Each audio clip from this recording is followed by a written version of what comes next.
All children do get stumped sometimes, and often they end up wandering around, unsure of what to do or how to get started in play. Sometimes the things they want to play with aren't available. But for some children, feeling stuck and wandering around are consistent behaviors. A child who wanders spends a great deal of time uninvolved, moving aimlessly through the classroom, unable to settle down and enjoy playing. This wandering behavior can be called a play problem, a problem that limits a child's ability to get deeply involved in play and to learn from a curriculum centered around play. Oh, I really remember those beginning days of teaching. I'd see a child kind of wandering around the edges or just barely involved with something, and I'd say to them, "Would you just get busy, honey? Find something to do." Or, "There's so many interesting things. You go look for something really neat and then tell me about it." And I really thought all that it took was someone saying, "Just get busy. Go find something to do," that they would do that. And what I discovered was, and I think it took me several years, was that some children just can't get started playing. And they wandered from space to space to space, never really playing. What happens if a child doesn't choose to play? What's he missing? What if his behavior is allowed to continue? If a child isn't even able to start playing, if a child wanders through the classroom, that child isn't going to make the gains in learning that happen every single day. Day after day, the child misses out. Children who are on the outside looking in are always on the outside looking in as learners. And it isn't something that they take away, and that learning doesn't belong to them. And every child who wanders needs to feel like they are in charge of their own play, that they're the ones who direct it and guide it. It's not the same thing as watching someone else learn. You have to do it with your own hands, and you have to do it with your heart and with your mind, and you have to be engaged. If a child who wanders isn't given support, the problem may get worse as the child grows. One of the interesting things I've observed with 6-year-olds, after having taught 4- and 5-year-olds, is that many of the children who haven't been supported in learning how to play are now, as 6-year-olds, having a great deal of difficulty staying on task, attending to skills, and building knowledge beyond that early beginning learning how to play. And it's really, really important that we help kids to learn how to make choices and to stay involved, to stay engaged, because if they're not learning how to do this as 4- and 5-year-olds, it doesn't get any easier as a 6-year-old. It gets even more difficult. And as they're interacting with the children around them, the other children are engaged. They are attending. They are building skills at the next level. And these children really find themselves in a difficult situation. They don't really know how to do it, but they want to. Clearly, schools expect that when children arrive at 1st grade, that they do know how to make choices. They do know how to attend. They do know how to get really engaged in a project. Because as kids move up in the grades, you're asked to do more and more and more of that. To be a successful learner, one does need to be engaged.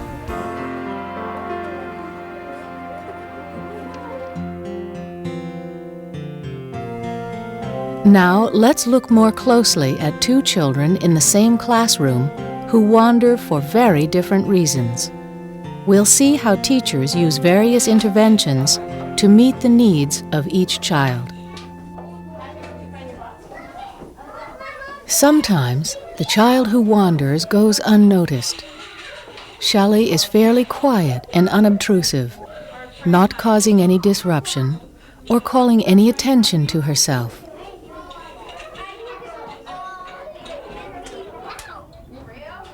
It's only when teachers take time to observe that they start to see this wandering behavior and notice what's really going on with the child. What I discovered is that often Shelley wasn't playing. She was just sort of on the edge of play, watching other children.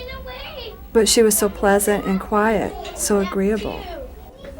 It's so easy to overlook a child like this, to not notice that she might be having any kind of difficulty or need help. Often it's the child who's having more obvious problems that gets your attention. But as you start to watch individual children, you start to see that they're not getting involved in play. They may stay a minute or two at an activity, but then they move on.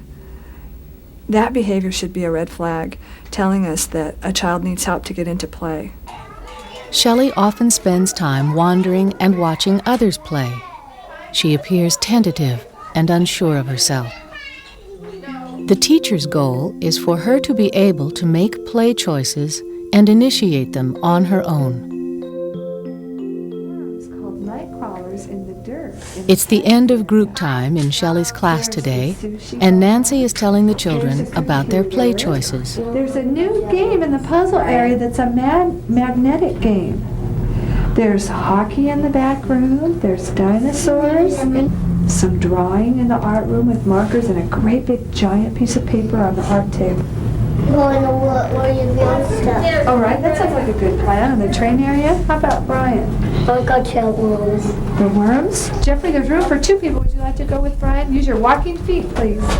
Shelley! Real hockey players have their ice skates on. Get right Michelle, would you like to go into the house area? There's room in the house area right now. Does Dad Prairie like to go to hockey? What would you like to do? Yeah, and he get to play too. Yeah, and sometimes he let me. Let's go over here. Jessica, can you think of something you'd like to do while Shelley's thinking? You know what this is called, Paris? That sounds like a great idea. It's called a hockey Joshua's stick. in there. Joey, You need show somebody her to how to play hold with. the hockey stick. Hannah, you can come play. Listen, Remember, there's the you hockey want to get players. it down on the So it's Hannah's like that. turn. So when you hit the puck, And watch the hockey game. sweep it along. Shelley, should we Either go way. find something to do, sweetie? Shelley often needs support to get into play, and this seems to keep her from spending a lot of time wandering.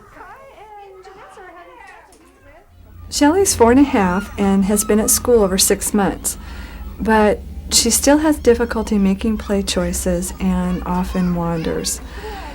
It takes a certain confidence to feel comfortable making decisions and to risk stepping out on your own. And Shelley doesn't quite have that confidence yet.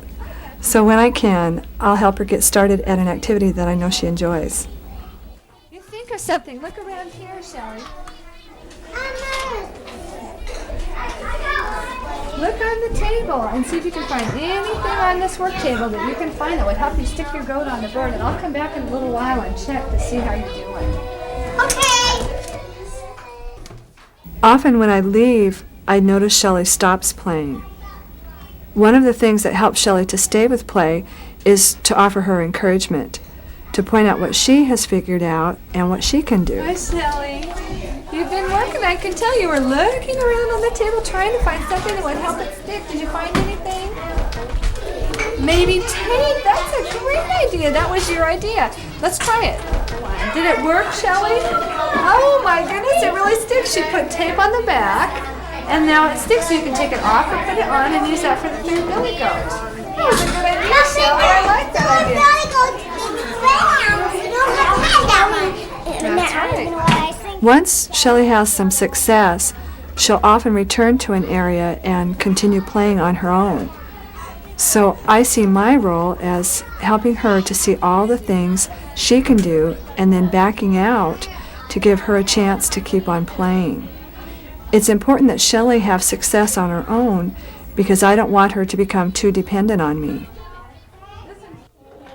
Recently, we had an activity in our science area where we were looking at worms. The children were uncovering them in the dirt and holding them. Shelley seems both fascinated and a little wary about them. She had spent a lot of time watching. I tried to give her that time to watch before seeing if I could bring her into the play. I want Shelley to have experience playing with others because I think she can learn a lot from them. They're modeling play and showing her that it's enjoyable. That modeling can be invaluable for a child like Shelley. See what Nancy does to draw Shelley into the play and to link her to the other children. Oh, look, it's very long. Nancy says you have to put it back. There he is. Shelley's gonna look at it with the magnifying glass. Nancy continues to give Shelley ongoing support, encouraging her, drawing her attention to things of interest, and helping her to notice and respond to other children.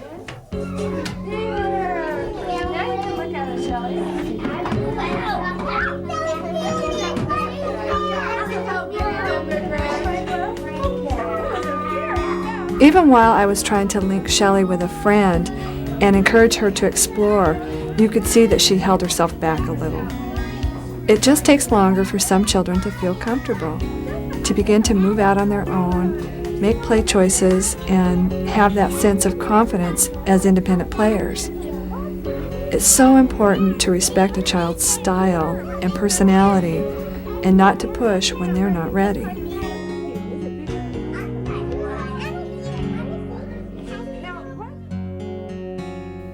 Unlike Shelley, Patrick will often make a play choice, but commonly stays just a minute or two before wandering away. He seems easily distracted and bounces from place to place. Is that the last color? Yeah.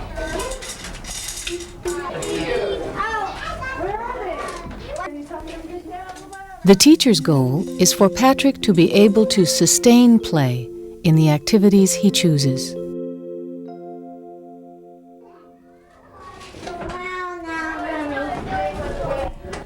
Notice how many areas Patrick visits in just a few moments. Hi, you need to go potty? Looking at you. I know. Right now, she's over there. So we'll go.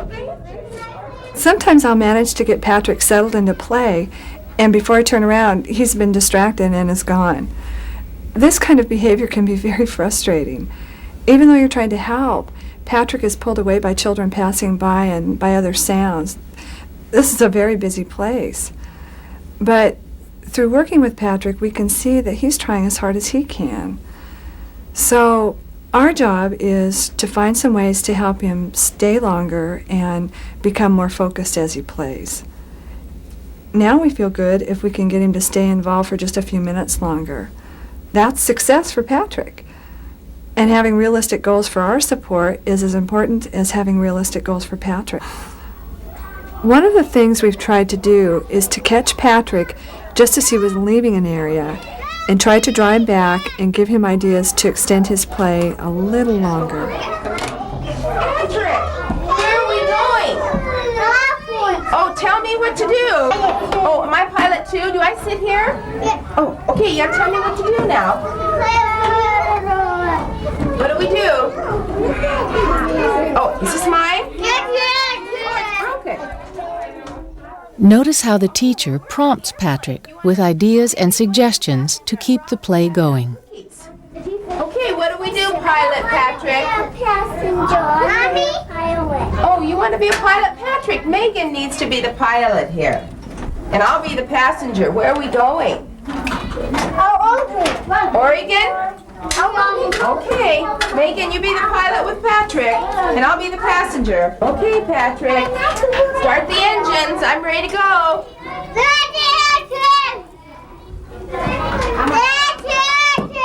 Hey, tell Megan, what are you supposed to be doing now?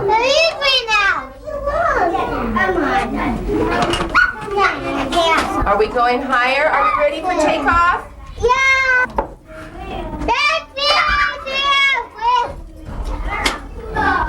You're gonna tell Megan what to do, so your co-pilot knows what to do. Can you tell Megan?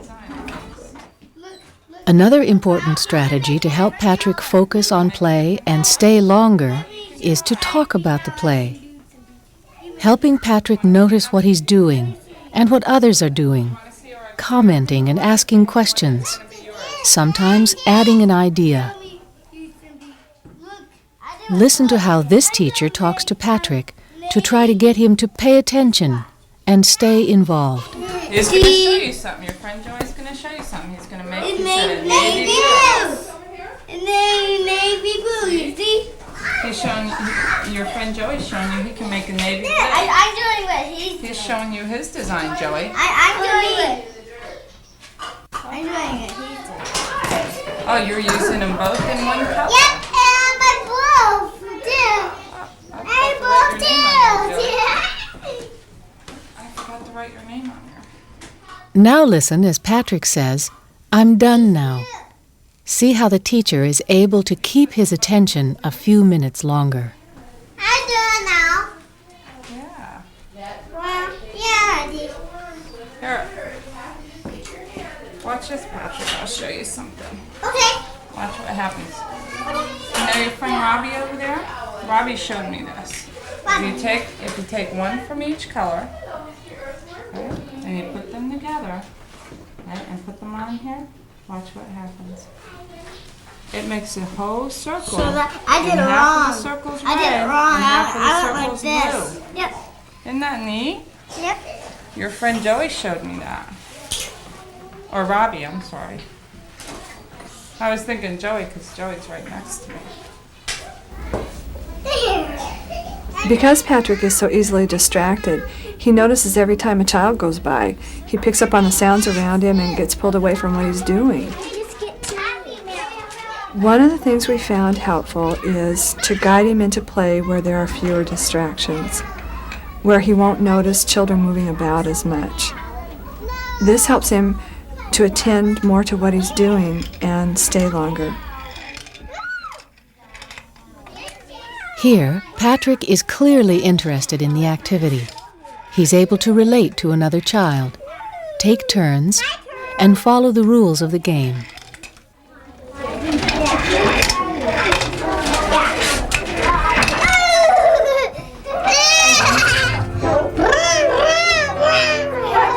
Patrick, look at this. What's that? It is a fire truck. It's a fire truck puzzle. Here's a piece. We've seen Patrick make small gains toward more awareness and interest in materials. When we can help him bring more focus to play, we see that his wandering behavior diminishes and he spends more time in play. We try to find new ways to engage him and extend the time he'll stay at an activity. Every little bit helps.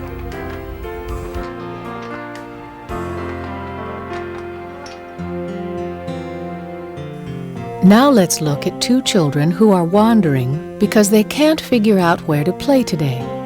Even when wandering is just an occasional problem, where a child is stuck and doesn't know what to do, teachers need to help. Marissa wasn't able to have her first play choice and needs to identify and accept a second place to play. The teacher's goal is to help her make an alternate play choice. Build a boat today? You need to get some blocks. Let's put this. We had a new and exciting activity out that all of the children wanted to play with. It was a fishing activity. And sometimes when you have a new activity, it's very exciting. And all the children want to do it. And of course, one of the difficult things to do when you're a young child is to know how to take a turn, or how to wait to take a turn. And Marissa had a lot of trouble accepting that she couldn't have a turn. And then she had a lot of trouble finding something else to do. This is pretty typical of a young child who hasn't had a lot of opportunities to do this, and so she needed some help. What would you like?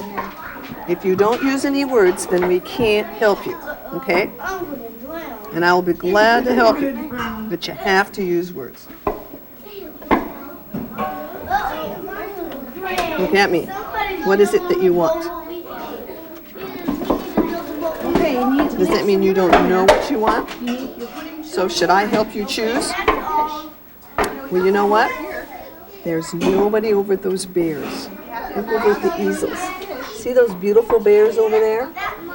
And there's paint. Would you go over there and paint a bear? Let's do that, okay? Okay. Alrighty. I'll help you get a pink shirt on. On different days, different children will have play problems. This wasn't a child who typically exhibited this, but today this was just too hard for her to deal with. And so I had to notice that indeed she was having a problem, and I had to figure out a way, how am I going to help her so that she feels okay about this and that she can indeed find something to do that engages her.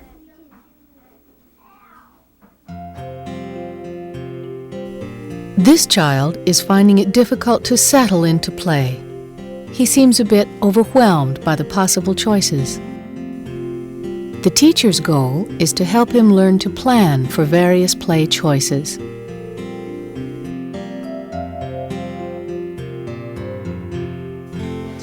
What do you think you might make a picture of? Any ideas today? One of the things that I have found very helpful for children who wander is to help them learn to make plans. And this is not one of my ideas. This comes from High Scope Curriculum, and I have found it tremendously helpful. I will ask a child who's a wanderer to come and meet me at the table, and I will get out a small index card, and I'll say, let's think about where you can go today. Let's think about what's going on in the room. And I try to make sure that there are things that I know interest this child. What's that look like to you? There's a drippy piece of paint. What do you think you might make a picture of? Any ideas today? I can do a race. You like making race cars? On an airplane. An airplane. You think you might make an airplane. If you want to make something different, that's fine, but there's one of your ideas today. After you're done with painting, you know that you need to wash your hands? Okay, and then what will you do? Okay. Can you make a picture? I certainly can. Let me think. Shall I make a picture of the glue bottle? Will that help you? Does that kind of look like a glue bottle? Okay. Now, it looks like your choice number 1 that there isn't room at the easel. So are you going to go to 2 now? You're going to start with choice number 3? I'm going to go to 2. You're going to go to number 2, the chalkboard. Okay. Do you remember that when you go to your choices, that it doesn't mean you go for just a second. It means you have to stay and work a little while. Okay? See you soon. You want a choice 2, Benjamin? Well, you need to get me a piece of paper so we can write your plan. Where is the paper? Down in the bottom of the shelf. Okay, Patrick, when you're all done with all of your choices, will you check back with me? And the nice thing is these children take it home, and they are the kids who often can't, the mom says, what did you do at school today? And they go, nothing. They have something to show and something to talk about, and they practice that sequence again. And I've had children bring it back a second day and want to follow the same plan. We've seen that some children wander only occasionally. Often, a routine intervention like helping a child make a plan or getting a child started in play is all that's needed. These are things teachers can easily do to help children take full advantage of the curriculum. It's when wandering is a more consistent problem that teachers need to establish goals for children and use various strategies based on each child's abilities and development. We saw how Nancy helped Shelley get involved in play by guiding her into an activity she liked. Nancy consistently encouraged Shelley and pointed out the things she could do, helping build Shelley's confidence to make play choices. Nancy also worked to link Shelley with other children. Being accepted into play with others is a positive step towards being able to enter play on her own. To help Patrick stay involved in play instead of wandering, teachers used various strategies. They were often able to catch Patrick as he was leaving an area and prompt him with ideas to extend the time he'd stay and play. To help Patrick focus, teachers often talked about the play, describing and commenting to help him stay engaged.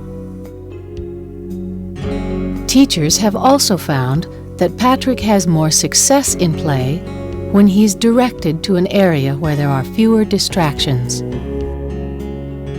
Helping a child who wanders is not saying get busy. It means thinking through, planning on a very individual basis for every single child. One child may need a plan, another child may need me to sit and teach a child how to play. Another child may really just need a peer, a friend, to show them what to do. It's slow, it's gradual, but over time, if you can stay committed to working with kids and helping them not wander, helping them make good choices as players, they begin to learn, and they become learners and self-directed people. And that really is the goal. Let me look at my plan. Look at your plan and see what's on there.